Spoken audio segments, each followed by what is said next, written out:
Good morning friends, Pinki's daily ব্লগে তোমাদের সবাইকে স্বাগত। এখন বাজে সকাল 8টা। আজকে ছেলের আবদার এই জলখাবারে কি হচ্ছে জানো তো? লুচি আর ঘুগনি। তো চলো লুচি ঘুগনিটা বানিয়ে নিই। আর এদিকে আমি বিছানাটাও সুন্দর করে গুছিয়ে নিয়েছি, কারণ সকাল সকাল ছেলে আজকে উঠে পড়েছে।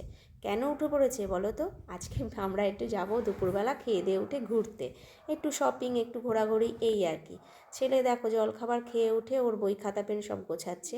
আর এদিকে আমি রান্নাবান্নাটাও তাড়াতাড়ি করে সেরে নিয়েছি। বেশি কিছু রান্না করব না, ওই যে বললাম একটু বাইরে যাব ঘুরতে, তাই একদম হালকা পাতলা রান্না করেছি। রাত্রে ডিনারটা তো বাইরেই খাবো। ছোলার ডাল করেছি আর বেগুন আলু মাছের ঝোল করেছি। এই খাবারটাই আজকে দুপুরে আমরা খেয়ে তারপর বেরিয়ে পড়বো। আর ওদিকে তো জামা কাপড় প্রচুর ভিজিয়েছি ওয়াশিং মেশিনে, সেটাও চলছে কাচাকুচি। আর সেই ফাঁকে আমিও রান্নাঘরটা পরিষ্কার করে নিলাম। ওর ওদিকে সাইরেন বাজছে, মানে জামা কাপড় কাচাকুচি হয়ে গেছে। তো চলো জামা কাপড়গুলো মেলে দিই। দেখো সুন্দর করে আমি জামা কাপড়গুলো মেলে দিয়েছি টান টান করে, একদম রোদে শুকিয়ে গেলে জামা কাপড়গুলো খুব ভালো লাগবে। এবার যাই, চানটা করেই আসি, স্নান সেরে দেখা হচ্ছে। দেখো স্নানটা সেরে চলে এসেছি, স্নান টান তো করা হয়ে গেছে। এবার হচ্ছে তোমাদের দাদাভাই কখন আসবে সেই অপেক্ষার পালা। আসলে পরে আমরা খাওয়া দাওয়া করব, একসাথে করে রেডি হয়ে বেরোবো।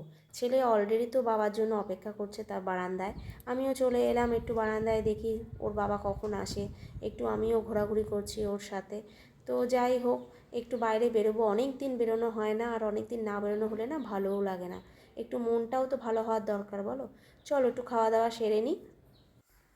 চলে এসেছি খাওয়া দাওয়া করে, এবার সাজুগুজুও কমপ্লিট। এবার বেরোবো, তারপরে তোমাদের সাথে শেয়ার করব কি হলো। এখন বাজে রাত্রির 11টা।